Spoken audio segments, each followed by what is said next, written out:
Bismillahirrahmanirrahim. Assalamualaikum warahmatullahi ta'ala wabarakatuh. Ya lanubah ya Rasulullah, ya Sayyidina Fakihul Muqaddam, kunu ma'ana fi kulli ma'ana fil hissi wal ma'na. Bismillah.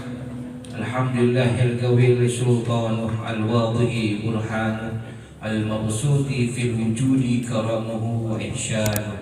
Asyhadu an la ilaha illallah wa asyhadu anna Muhammadar Rasulullah. Allahumma sholli ala nuril anwar wa sirril asrar wa tilkal aghyar wa miftahi babil yasar sayyidina Muhammadinil mukhtar wa alihi al-adhar wa ashabil akhyar adada ni'amillahi wa afdalih. Subhanaka la ilma lana illa ma 'allamtana innaka antal alimul hakim. Rabbi shrah li sadri wa yassir li amri wahlul 'uqdatam min lisani yafqahu qawli wa syaddid lisani wahdi qalbi bihaqqi sayyidina Muhammadin sallallahu alaihi wasallam. Amma ba'du.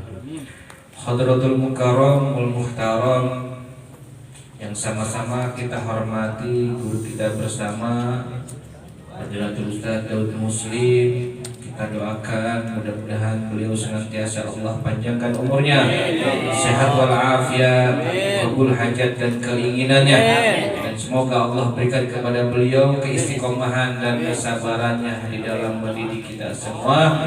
Amin ya rabbal alamin.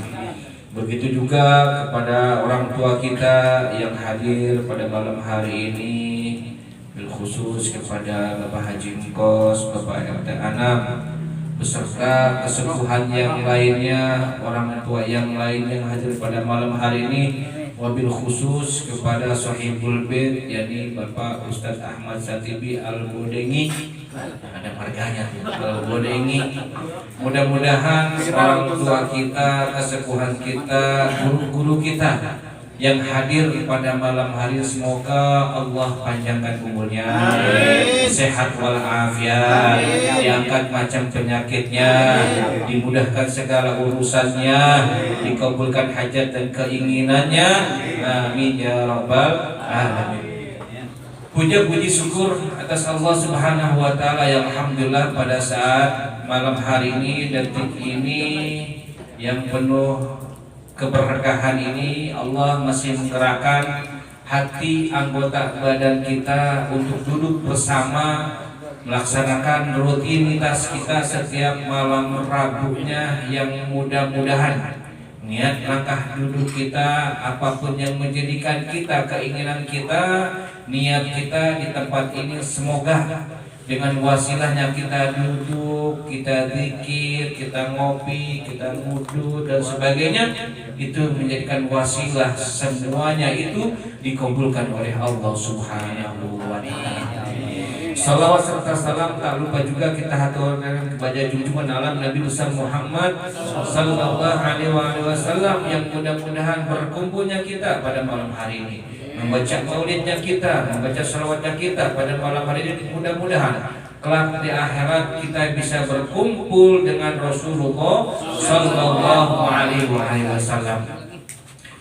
Masyarul muslimin jamaah yang dirahmati oleh Allah Subhanahu wa taala.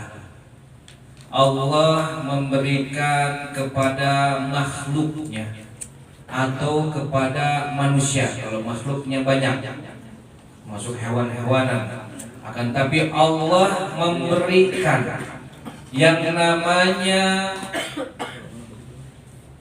4 alam buat manusia. 4 alam tersebut itu bisa menyampaikan kita menuju nerakanya Allah atau surganya Allah. Alam yang pertama adalah alam rahim. Dari 1 bulan sampai 9 bulan, kira-kira siapa di antara kita yang tahu bagaimana macam bentuk alam rahim? Gelap apa terang? Ada yang ingat gak? Wah, apa ya, Masya Allah, gelap ada alam rahim.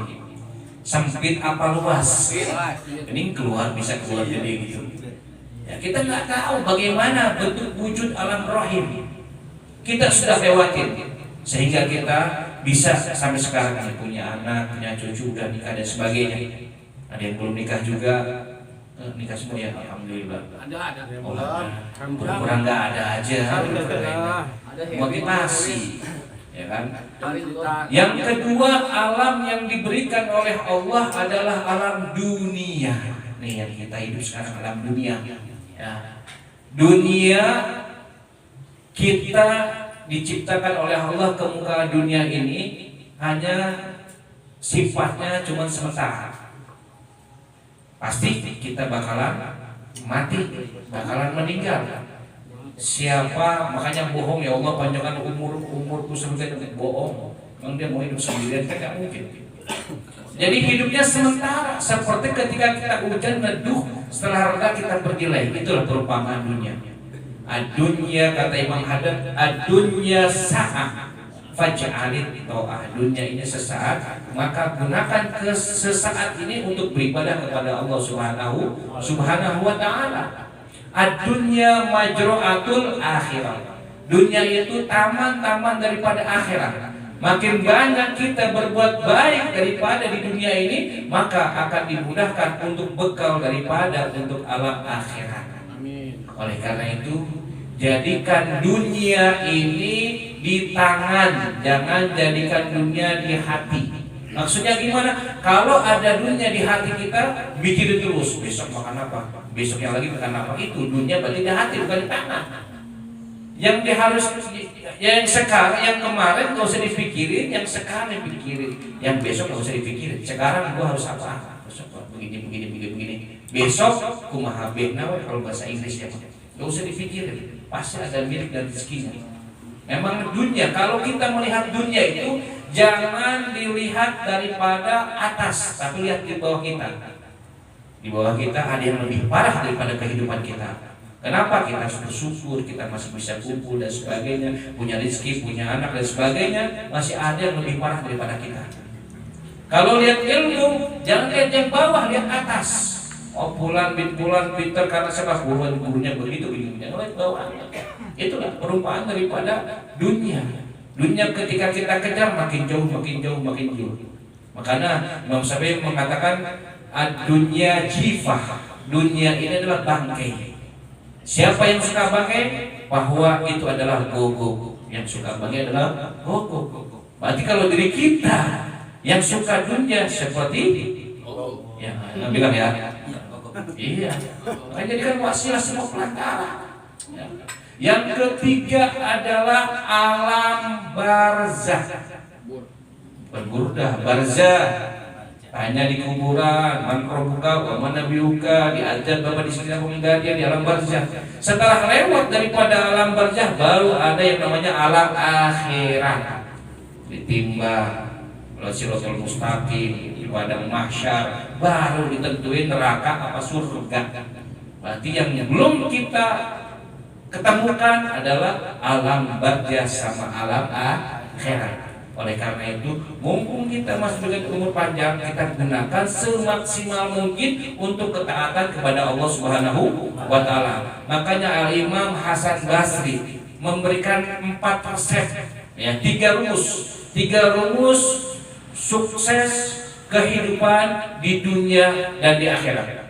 Yang pertama apa? Imam Hasan Basri mengatakan manjada wajada. Artinya apa? Manjada wajada, banyak di TikTok pada itu. Artinya manjat naik, bukan ya? Manjada wajada, cari janda yang agak muda, bukan juga ya? Manjada wajada, siapa yang sungguh-sungguh pasti akan berhasil. Jadi kalau kita kerja apapun, kalau kita sungguh-sungguh pasti akan berhasil. Tapi kalau orang malas-malas nggak bakal berhasil.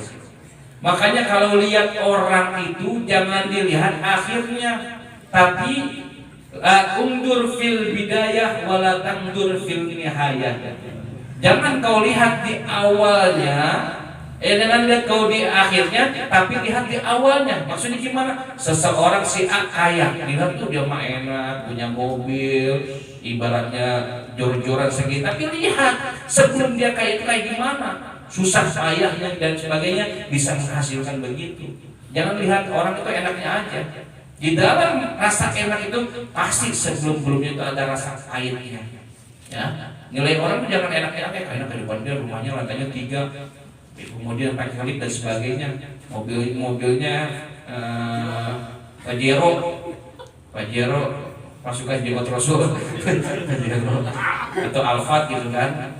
Tapi semuanya kalau kita perhatikan, kalau di dunia ini yang nikmatin apa? Ujung-ujungnya mobil bagus, kasur bagus, sofa bagus, rumah bagus. Ujung-ujungnya yang menikmati adalah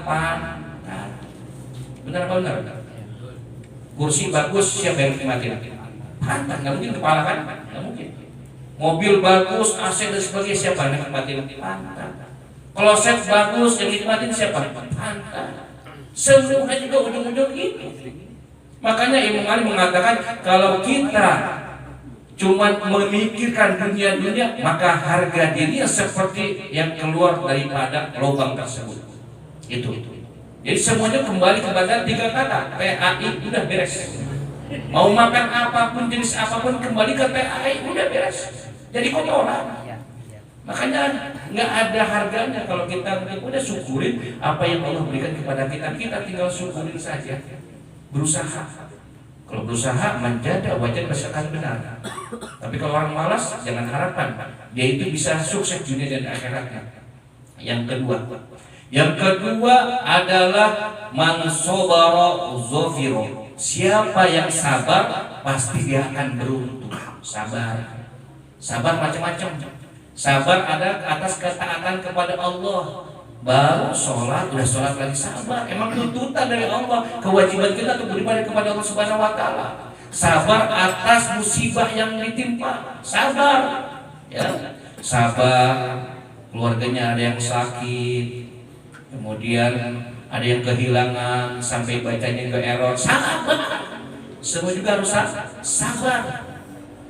Ya, benar tidak? Ada yang sabar. Semua itu pasti ada hikmahnya. Sabar, semuleho begitu. Berarti dia nggak sungguh-sungguh menjaga wajah, nggak sungguh-sungguh. Jadi error ya.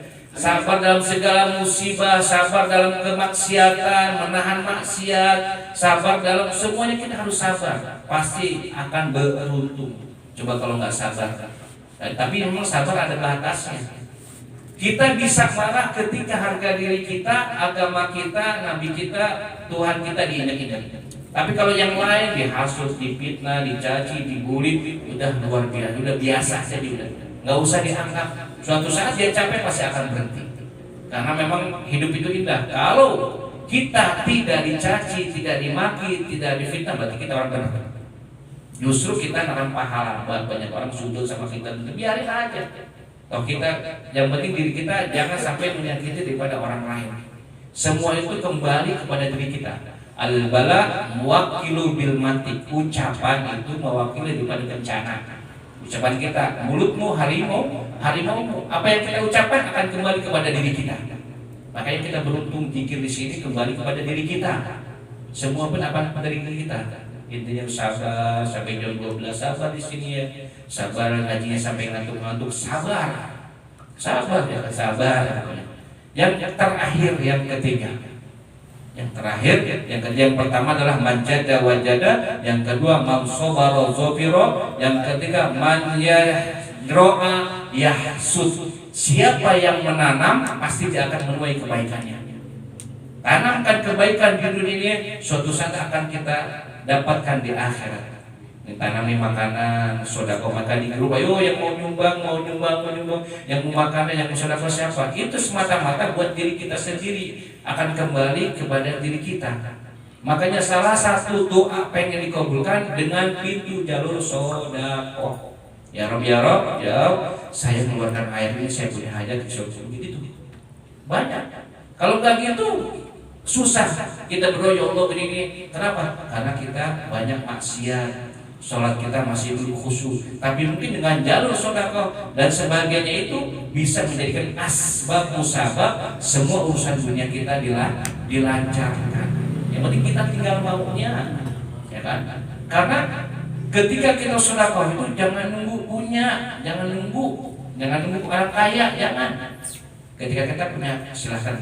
Kalau sudah kaya, sudah punya, boro-boro ingat, ya nggak mungkin, susah. Jadi jangan nunggu ya. Ketika ada kesempatan, itu kesempatan kita. Memang hawanya berat. Yang ngomong juga cuma bisa ngomong doang. Ya, siapa tahu di antara antum semuanya bisa mempraktekkan. Kita saling menasihati, wa tawassaw bil haq wa tawassaw bis sabr, saling nasihati semuanya. Oleh karena itu, ayo terus minta wasilah dengan daripada duduknya kita seperti ini. Kita nggak ada ruginya duduk seperti ini kok, ya kan? Ngajinya sebentar, majelisnya kopinya sampai 3 jam 4 jam. Sekalipun ngajinya dimulai jam 8, biar agak siangan, tapi biar agak lamaan ngomongnya. Jam setengah 12 baru pada pulang. Nikmatnya di sini, ya nikmat. Pikiran yang di rumah kalau gelisah hilang ketika kita duduk sini, dengerin qosidah, maulid dan sebagainya, itu gundah gelisah itu hilang. Problem-problem yang ada di rumah dan sebagainya otak kita itu hilang. Dengan kita ada ketenangan, memang Allah Subhanahu wa taala memberikan ketenangan kepada suatu tempat majelis zikir seperti ini. Ini silaturahmi juga. Siapa tuh yang punya solusi dan sebagainya, kan nggak ada ruginya. Orang ngaji seperti kita nggak ada ruginya, ya kan? Kita tidak pernah yang namanya Allah tampakkan di dunia kita bahwa saat di dunia ini berkat daripada pahala orang ngaji. Ada air, ada bakwan, ada tahu dan sebagainya. Apa kita minta? Pernah di rumah? Ya Allah sampai ketahui nggak pernah. Ada ujung-ujung ada kopi, ada sebagainya. Itu udah Allah tampakkan. Yang penting kita mau nggak melangkah ke majelis ilmu. Memang hawanya berat, sakit lah, pusing lah, dan sebagainya, gak ada bensin lah, dan istri lah, anak lah, memang itu godaan. Bahkan ada salah satu orang mengadukan kepada Imam Haddad, ya Imam Haddad, dia mengadu tentang yang namanya sempit daripada rezekinya. Apakah Habib Abdullah dengan sebuah? Tidak. Apa beliau katakan? Kamu buka kitab dan belajar ilmu. Itu doang. Suruh belajar ilmu, Allah akan permudah daripada urusan rezekinya kok. Nah itu. Makanya ini termasuk daripada Nabi sallallahu alaihi wasallam, siapa yang pengen dimurahkan rezekinya, dibanyakan rezekinya, yasil rahimah, maka sambunglah tali silaturahmi. Ini silaturahmi antara kita. Yang tadinya nggak kenal ketemu di sini silaturahmi, maka Allah akan mudahkan daripada urusan kita. Oleh karena itu kita yakin bahwasanya setiap kita duduk di masjid yang baik, di majelis yang baik, pasti akan dampaknya buat diri kita, buat keluarga kita. Yang mudah-mudahan kita selalu dijaga oleh Allah Subhanahu wa taala, taufik dan hidayah yang buat kita semua, dan semoga apapun yang kita dapatkan daripada guru-guru kita bisa mengamalkannya, kita bisa melaksanakannya, dan kita niat di tempat seperti niat yang baik-baik, perbanyak daripada niatkan. Mudah-mudahan Allah Subhanahu wa taala selalu memudahkan, meringankan langkah kaki kita untuk taat kepada Allah, untuk hadir pada majelis ilmu ini. Rubi fanfa'na bi barakatihim wahdinil husna bi hurmatihim wa aminna fi tariqatihim wa mu'afati minal fitani wa fiha subhanakallahumma wa tahiyatun fiha salam wa akhiru da'wana alhamdulillahi rabbil alamin. Hakada minni, kurang dan lebihnya al-fakir mohon maaf. Billahi taufiq wal hidayah. Assalamualaikum warahmatullahi wabarakatuh. Waalaikumsalam warahmatullahi wabarakatuh. Insyaallah akan ditutup dengan doa.